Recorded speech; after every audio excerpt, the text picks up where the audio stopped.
तो गाइस कैसे हैं आप सब लोग लेगेसी ऑफ असैसिन किंग के एपिसोड 56 के साथ हाजिर हो। तो लास्ट एपिसोड के एंड पे हमने देखा था कि डोंगपिल जो होता है वो जंगल में से चलता हुआ घर वापस जा रहा था, जबकि इसी के साथ ही थर्ड यंग मास्टर वहां पर निकल आता है और उसके ऊपर अटैक कर देता है। तो डोंगपिल जल्दी से अपनी तलवार घुमाकर उसके ऊपर एक स्लैश लगाता है, लेकिन उस स्लैश का उस लड़के के ऊपर कोई असर ही नहीं होता। इस बात से वो काफी ज्यादा हैरान हो जाता है और कहता है कि ये क्या, इसके ऊपर तो इसका असर ही नहीं हुआ, ये कहां से आकर निकला है, मेरे पर कहां से अटैक कर रहा है, आखिर इसके पास कौन सी पावर्स है। मैंने फुल पावर के साथ इसके ऊपर अटैक किया लेकिन इसके बावजूद इसे नुकसान नहीं पहुंचा, और ऊपर से इसके चेहरे के साथ क्या हुआ है, ऐसे लगता है जैसे कोई ज़ॉम्बी नींद में चल रहा हो। के वक्त जो बिल्कुल एक हेल्दी और नॉर्मल इंसान दिखाई दे रहा था, लेकिन अब जरा इसकी आंखों की तरफ देखो, इसके चेहरे से ड्रोलिंग हो रही है। कि थर्ड यंग मास्टर वहां पर सिर्फ एक ही बात कह रहा था कि मुझे तुम्हारी तलवार चाहिए, मुझे अपनी तलवार दे दो, अभी मुझे अपनी तलवार दे दो। तो डोंगपिल कहता है कि ये क्या, ये मेरे पास तलवार क्यों मांग रहा है। लगता है कि यहाँ पर तलवार के अंदर डिमोनिक एनर्जी को की तरफ खींचा चला आ रहा है, यानी कि इसे डिमोनिक एनर्जी चाहिए। और इसी के साथ ही थर्ड यंग मास्टर जो होता है वहां पर चिल्लाते हुए उसके ऊपर अटैक करना स्टार्ट करता है, और वहां पर गुस्से के साथ उसकी पावर्स अनचाहे हुए रिलीज हो रही होती है और वो उसके ऊपर अटैक करता है। तो डोंगपिल तलवार को सामने करते हुए उसके अटैक को ब्लॉक करता है, लेकिन दूसरी तरफ से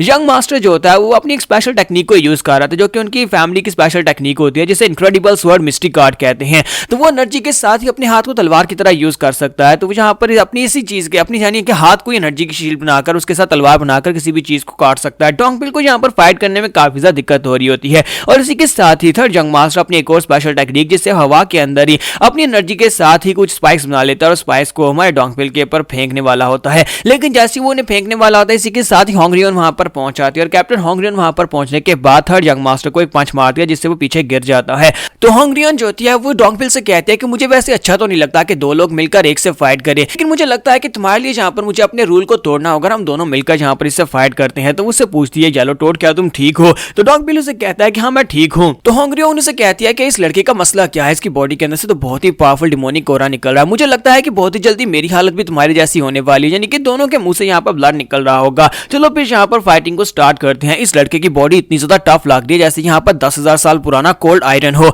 मैंने जब इसे पंच मारा तब भी इसकी बॉडी के ऊपर ज्यादा फर्क नहीं पड़ा। और इसी के साथ ही थर्ड यंग मास्टर फिर से आगे की तरफ बढ़ता और कहता है कि मुझे वो तलवार दे दो, मुझे तलवार दे दो, और वो बड़ी तेजी के साथ जंप करते हुए उनके ऊपर अटैक करता है। डोंगपिल जब तलवार से अटैक करता है तो उसकी तलवार को हाथ में पकड़ लेता है, वो हाथ से उसकी तलवार को ब्लॉक करता है और साथ ही उसके डिमोनिक ऑरा को एब्जॉर्ब कर रहा होता है, और वहां पर बहुत ज्यादा खुश हो रहा होता है। तो हमारा डोंगपिल कहता है ये कमीना तो यहाँ पर मेरी साइलेंट स्वर्ड के अंदर से उसकी डिमोनिक एनर्जी को एब्जॉर्ब कर रहा है, लगता है कि इसे यही चाहिए था, इसका मेरे पर ध्यान नहीं है, ना ही होंगरियन के ऊपर ध्यान है, इसे तो सिर्फ और सिर्फ डिमोनिक एनर्जी चाहिए। लेकिन डोंगपिल को इस बात से काफी ज्यादा गुस्सा आता है, वो अपनी गर्दन को पीछे की तरफ करता है और साथ ही उसके माथे के साथ अपना माथा टकराता और कहता है मैं तुम्हें अपनी तलवार क्यों दूंगा जो कि मुझे यंग मास्टर ने गिफ्ट में दी है, मैं अपने यंग मास्टर की तलवार किसी को हाथ भी नहीं लगाने दूंगा। और इसी के साथ ही पीछे से होंगरियन निकलती है, होंगरियन पीछे से निकलकर उसके सर के ऊपर अटैक करती है अपनी तलवार के साथ, लेकिन उसका सर बहुत ज्यादा टफ होता है, वो अपने हाथ को सामने करता है और साथ ही अपनी स्वर्ड एनर्जी के साथ उसको ब्लॉक कर लेता है। होंगरियन कहती है कि ये तो बिल्कुल एक मॉन्स्टर की तरह है, हमें यहाँ पर इसको रोक कर रखना होगा। और इसी के साथ ही वो उसके पंचेस मारना स्टार्ट करता है। थर्ड यंग मास्टर यहाँ पर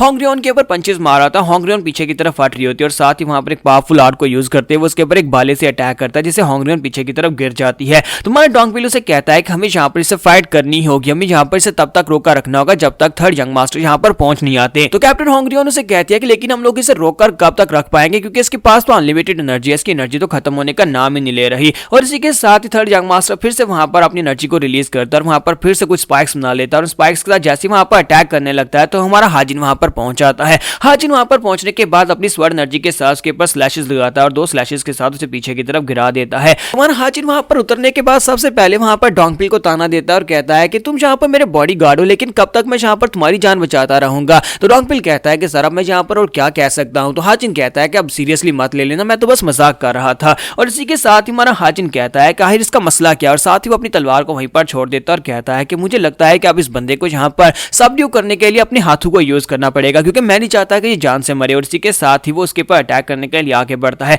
जैसे वो हाजिन को पंच मारता है और साथ ही उसकी बॉडी जो होती है और भी ज्यादा डी शेप होना शुरू हो जाती है, और वो बिल्कुल पागलू की तरह वहां पर अटैक कर रहा होता है। हाजिन कहता है कि इसके अटैक्स बिल्कुल एक बेसिक अटैक्स की तरह है, जैसे कोई छोटा बच्चा यहाँ पर अटैक कर रहा हो। हालांकि इसकी बॉडी के अंदर इनोमरस एनर्जी है, लेकिन इसके बावजूद ये जहाँ पर अपनी एनर्जी को कंट्रोल नहीं कर पा रहा और जहाँ पर ठीक से निशाना लगाकर भी अटैक नहीं कर पा रहा था। अगर ऐसी बात है तो फिर ठीक है, हमारा हाजिन भी वहां पर उसे पंचेस मारना स्टार्ट करता है। जब उसे पहला पंच मारता है तो उड़ता हुआ सीधा पीछे जाकर उसकी लॉन्ग स्वर्ड के साथ जाकर टकराता है, वहां पर गिर जाता है। एक ही पंच के साथ वो जब गिर जाता है तो तलवार के साथ लगने के बाद वो जख्मी भी होता है, लेकिन दोबारा उठ नहीं पाएगा। हमारा हाजिन जो होता है आगे बढ़ता है और उसे पंचेस मारना स्टार्ट कर देता है। तो हाजिन कहता है कि अब जबकि तुम्हारी बॉडी बहुत सा टफ है, तो देखते हैं कि तुम कब तक टिक पाते हो। और हमारा हाचिन वहां पर इस फाइट को बहुत सा एंजॉय कर रहा था, बिल्कुल एक डीमन की तरह, क्योंकि उसकी बॉडी के अंदर जो इनर डीमन होता है वो उसकी बॉडी को कंट्रोल कर रहा होता है। डोंगपिल उसे कहता है कि यंग प्लॉट प्लीज शांत हो जाए, आपने जहां पर इसको काफी बुरी तरह से पीट दिया है और वो बेहोश हो चुका है, आप उसे और ज्यादा मत मारें। लेकिन हमारा हाजिन उसकी बात नहीं सुन रहा होता और एक्साइटेड होकर वहां पर उसके ऊपर पंचेस मारे जा रहा होता है।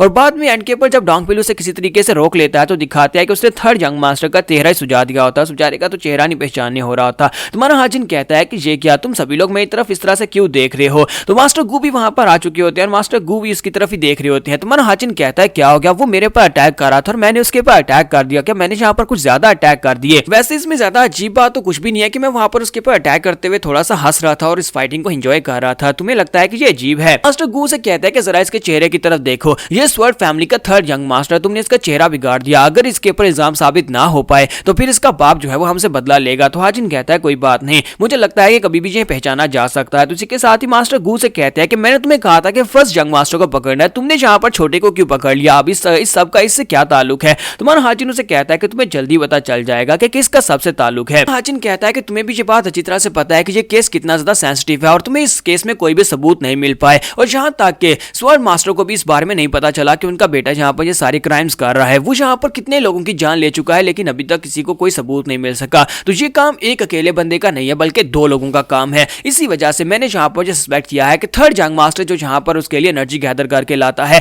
वो जहां पर हमारी जो स्वॉर्ड थी साइलेंट किंग स्वॉर्ड, उसकी एनर्जी को एब्जॉर्ब करने के लिए डोंगपिल का पीछा कर रहा था ताकि वो उसकी एनर्जी को एब्जॉर्ब कर सके। वो जहां पर से एनर्जी को एब्जॉर्ब करता है और उसके बाद सुबह के वक्त उसका बड़ा भाई जो है यानी फर्स्ट यंग मास्टर इस एनर्जी को अपना बना लेता है, इसकी बॉडी से वो एनर्जी छीन लेता है और उसके बाद वो और भी ज्यादा स्ट्रॉन्ग बन जाता है। तो ये दोनों भाई जहां पर मिलकर काम कर रहे हैं, मुझे लगता है कि फर्स्ट यंग मास्टर ने थर्ड यंग मास्टर के साथ जहां पर ऐसा कुछ किया है कि जहां पर पावरफुल स्वर्ड्स या फिर पावरफुल वेपन्स की एनर्जी को एब्जॉर्ब करना और उसके बाद वो एनर्जी को एब्जॉर्ब करके अपने ब्रदर को दे देता है। इसके साथ ही हमारा हाजिन अपने पास एक पाउडर की पुड़िया निकालता है और उसे कहता है कि जोक्सा फैमिली का ये पॉइजन बहुत ज्यादा कमाल का है, इसके साथ हम लोग हेलुसिनेशंस क्रिएट कर सकते हैं। हम लोग यहाँ पर इसे इसके ऊपर यूज करेंगे और इसे यहाँ पर ये पता चलेगा कि इसका फर्स्ट ब्रदर जो है उसके सामने खड़ा है और उसके बाद ये खुद ही तुम्हारे सामने सारी की सारी सच्चाई उगल देगा और तुम्हें सब कुछ पता चल जाएगा। ये बहुत ज्यादा आसान हो जाएगा जब हम लोग इसके ऊपर हेलुसिनेशन को यूज करेंगे। तो मास्टर गू से कहते हैं कि लेकिन अगर यहाँ पर हम लोग इसके पास से सच्चाई उगलवा भी लेते हैं और इसके पास से इसके मुंह से भी सब कुछ सुन लेते हैं, लेकिन अगर फर्स्ट यंग मास्टर वहां पर पीनल हाल में जज के सामने ये कह देता है कि उसने ऐसा कुछ किया ही नहीं है, तो फिर ये सब कुछ खत्म हो जाएगा, क्योंकि हम लोग यहाँ पर जबरदस्ती उसके ऊपर इल्जाम नहीं लगा सकते अगर वो मना कर देता है। सुनने के बाद हाजिन उसे कहता है कि हाँ ये बात तो तुमने बिल्कुल ठीक की, तो अब हमें यहाँ पर आखिरी बंदे के साथ जाकर बात करनी होगी,